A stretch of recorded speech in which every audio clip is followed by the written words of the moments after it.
Hey guys, Matt Smith back here to recap what was a surprisingly newsy Wednesday in college football. We thought today was going to be highlighted by Nick Saban at SEC Media Days, by the quirkiness of Mike Leach at SEC Media Days, and while that did happen, things took a major turn about 2:30 this afternoon when a report broke from the Houston Chronicle that Texas and Oklahoma were in serious discussions about joining the SEC as the league's 15th and 16th teams. So wanted to kind of break that down as to why now, what the two schools are thinking, what the lore for the conference is about expanding again for the second time in less than a decade.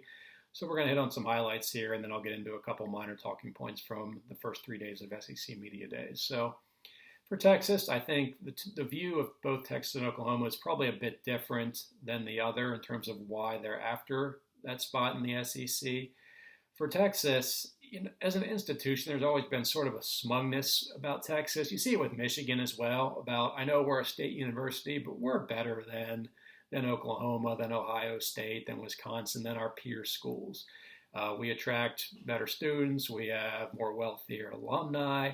And there's a bit of that arrogance, bravado from Texas. And I think that's why they were more aligned with the Pac 12 10 years ago, schools like Cal, Stanford, USC, as opposed to some of the schools in their conference that are more your agricultural, mechanical engineering type schools. I think they like that. And, I'm not a Texas insider, but it does appear that there's been a bit of a changing of the guard now in terms of the big money makers and decision makers and influencers there in Austin, that athletics is becoming more of a focus. Obviously, it always is a big deal. It's Texas, for God's sake. But with the football team being pretty much a non-entity for 10 years or so now, basketball program, they've been kind of irrelevant for the last 10, 15 years as well. I think the SEC to them gives them a chance to rejuvenate their major sports, football and men's basketball, of course, being the top two there. So financially, it's not probably a huge deal for them because of their Longhorn Network contract. But again, it's more of a focus on athletics for a school that has greatly underachieved in the two major sports, and I think they think the SEC can fix that. For Oklahoma, it probably is more about money. They have a bit of a deal with the Big 12 where they have rights to their one game a year that they can show on their pay-per-view channel. I think that's about to expire in a year or two, so the money from that is nowhere near what Texas is getting from ESPN for the Longhorn Network, but they do get at least a little bit extra there because they're Oklahoma. But with the SEC TV contract starting in 23, 24, I forget which year exactly that is, Oklahoma would love to be a part of that. And I know that the deal with ESPN that the SEC made would allow the pro rata amount going to each school to be the same, regardless of whether there's 14 or 16 teams, given there'd be more games and more inventory. So definitely financially would be advantageous for Oklahoma. And they just feel like an SEC school. They always have. Norman feels like a college town, like Tuscaloosa, like Athens, like Starkville, like Baton Rouge. You get that kind of same feel if you're in Norman. The fan base is pretty similar. I think they'd be a great fit culturally in the league. So that's always been the school to point to as one that could drive a second wave of realignment. Didn't know we were there yet, but we might be given what happened today. So, and competitively, I don't think it really affects the CFP chances of what they're in. Certainly, the SEC is going to have more access to at-large teams. But certainly more likely you're going to have these teams go 9-3 in the SEC West as opposed to 9-3 in the Big 12 where they'd be out. But they have a shot if you're that record in the SEC, we think. But without having any data points regarding that, we just don't know. So I don't think the CFP is much of a factor here at all. Oklahoma might just be bored with the Big 12. They won it 6 years in a row. They might just want a new challenge. And I think that's probably a secondary reason there, as well as kick times. We saw they made a big fuss this year about their big game with Nebraska is going to be an 11 o'clock game because of the Fox contract. And then the big noon Saturday, they do get a lot of 11 o'clock home games. With the SEC, their marquee games tend to be more at 2:30, 6 o'clock. So another secondary advantage. Obviously, you're not making conference affiliation decisions based on that. But just another thing that's kind of stuck in the craw, I think, of Oklahoma in the past couple of years, being part of the Big 12s. I guess other aspects here, scheduling, divisions. I assume they're going to kick Alabama, Auburn over to the East as the dog climbs into my lap here. Sorry. Say hi, Lucy. Missouri would go back to where they belong in the West. And then you throw Oklahoma and Texas in the West with Ole Miss, Mississippi State, LSU, Arkansas, A&M, and Missouri You probably wouldn't need the permanent crossover game, but still, assuming they don't go to 9 games, and I don't think that would be likely given the in-state non-conference games for Florida, Georgia, Kentucky, and South Carolina, and the future schedules where some teams like Georgia have 2 major Power 5 opponents as well. I think they'd probably still stick with 8, meaning you're only going to play one West team a year. And in theory, you'd have to go 16 years before you get to see all 8 SEC West teams in your stadium. And that's not a conference, that's an association. That's just like a state high school sports association, really. You're played by the same rules, but you don't play each other very often. Tennessee hosted Oklahoma in 2015. I think they host them again in 2023 or 2024. That's more than if they were in the same conference. So I'm not a fan of that, but I'm an old curmudgeon, get off my lawn guy. I want to go back to 10, 12 team conferences, making bowl deals in the smoky back rooms and stuff like we saw back in the 90s. That's my college football, but as Nick Saban likes to say, adapt or die. So I will get used to that, and I'll live with that. But that's kind of how I would see it shaking out from a scheduling, logistics, divisional alignment perspective should we get there. Let's see. In terms of getting the actual approval for that to happen, they need 75% of the teams to approve that based on the league's bylaws. So 4 no's could squelch that. And there's a report from, I believe, the Austin American-Statesman this evening that Missouri and Texas A&M would be no's on that, the 2 newbies to the league. That makes sense. I think LSU potentially could be a no. I think they liked having A&M and getting a Texas team in the league to help with recruiting. I don't think they want 2, especially 2 behemoths like Texas and Texas A&M. And then Florida, if you're old enough to remember the 1992 expansion, Florida State was a serious candidate to join the league when South Carolina and Arkansas did.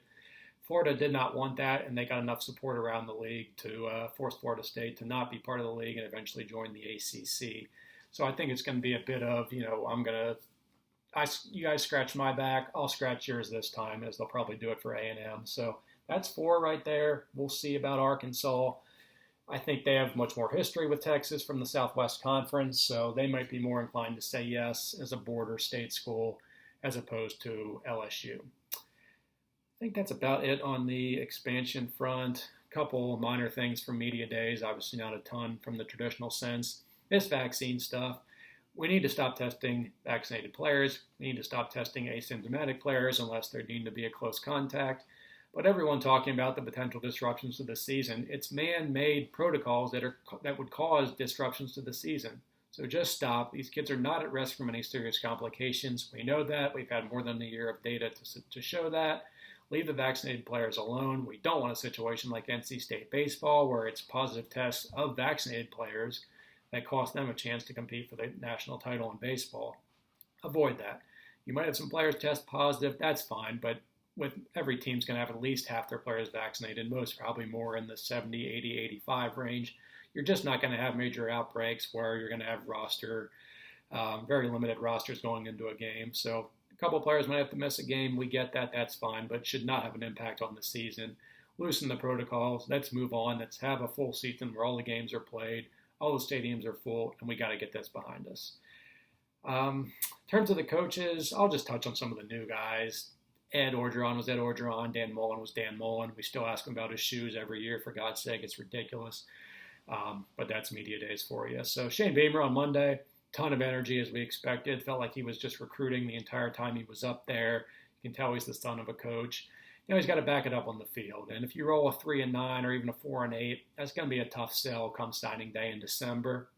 But if you win those 3 non-conference games, you should win. Obviously going to take a loss with Clemson, beat Vanderbilt, and maybe steal another game along the way. Tennessee, Auburn, Missouri, something like that. Get to 5-7. That's how you increase the talent, and this rebuild can get into the fast lane a little bit sooner than many of us think. Let's see. Clark Lee at Vanderbilt. Everything he does is going to be calculated. He knows the school well. He knows the pluses about Vanderbilt. He knows the negatives about Vanderbilt. And every decision he makes is going to be within that purview of what Vanderbilt is, as he knows well, being a former player, being a Nashville native. So it's going to take a lot of time, but I think he knows the school well about what it can be and what it can't be, and that may contradict kind of the outside view of what Vanderbilt is. So we'll see how that goes. It's going to be a tough year or two. But again, a very cerebral, calculated guy who knows exactly what he wants out of Vanderbilt and what the ceiling and floor probably is for that program. Tennessee, Josh Heupel, pretty milquetoast at the podium. For them, it's just going to be about having fun, scoring points, be exciting, be Ole Miss of 2020. If you go 5-7, that's fine. If you're losing games 56-38, that's fine too. But just make it fun watching Tennessee football again. It was miserable last year watching them, especially in the third quarters of games where they just could not make adjustments and they looked like crap every third quarter all year. It was bad. So just make it exciting again. Again, if you're losing shootouts, that's fine. Most Tennessee fans will take that, even if it's only a 5-7 season. Worry about the W&Ls in 2 or 3 years. Lane Kiffin was really good yesterday. It's not his environment. As active and funny and witty as he is on Twitter, he doesn't like being in front of large media gatherings like that, but has some good one-liners, got some pretty good questions. Not going to get into depth chart stuff, of course, but I thought it was honest, authentic. The Bryce Young stuff was pretty funny, where he circled back to that a second time 2 or 3 minutes after being told about that. So I thought overall he performed really well. And a lot of buzz around Ole Miss this year, rightly so, given the quarterback they have and the way they played last year. So I think that's about it. Again, just wanted to touch on the big news of the day, of course, involving Oklahoma and Texas. We'll see how that plays out. Sounds like we may get a decision prior to the start of the season, perhaps. When that would take effect, who knows? But it's real. None of the schools are denying it. So where there's smoke, there's definitely fire in this case. So we'll see how it plays out. Again, I like the way things are now. I like the way things they were 25 years ago. That's long gone, but I can dream. So we'll see. Let me know your thoughts and whether you're a fan of the 16-team Super Conference or whether you want things to stay as is. Twitter, @MattSmithCFB. Give me a follow there. SouthernPigskin.com for coverage.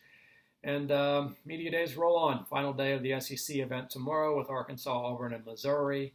Big Ten gets going tomorrow. They'll go Thursday, Friday. ACC is halfway through. The Atlantic Division teams will go tomorrow. So we'll hear from Dabo Swinney, from Mike Norvell, among other coaches tomorrow there in North Carolina at the ACC event. So we're getting closer. We'll have about a 10-day lull next week and into the following week before camps ratchet up, and we really feel like the season is here. But we're close, guys, and I did not think we'd be talking about conference expansion and realignment right now, but quite a curveball today from the Sooners and the Longhorns. So thanks for watching. Again, follow me on Twitter @MattSmithCFB and SouthernPigskin.com, and I will talk to you all soon. See y'all.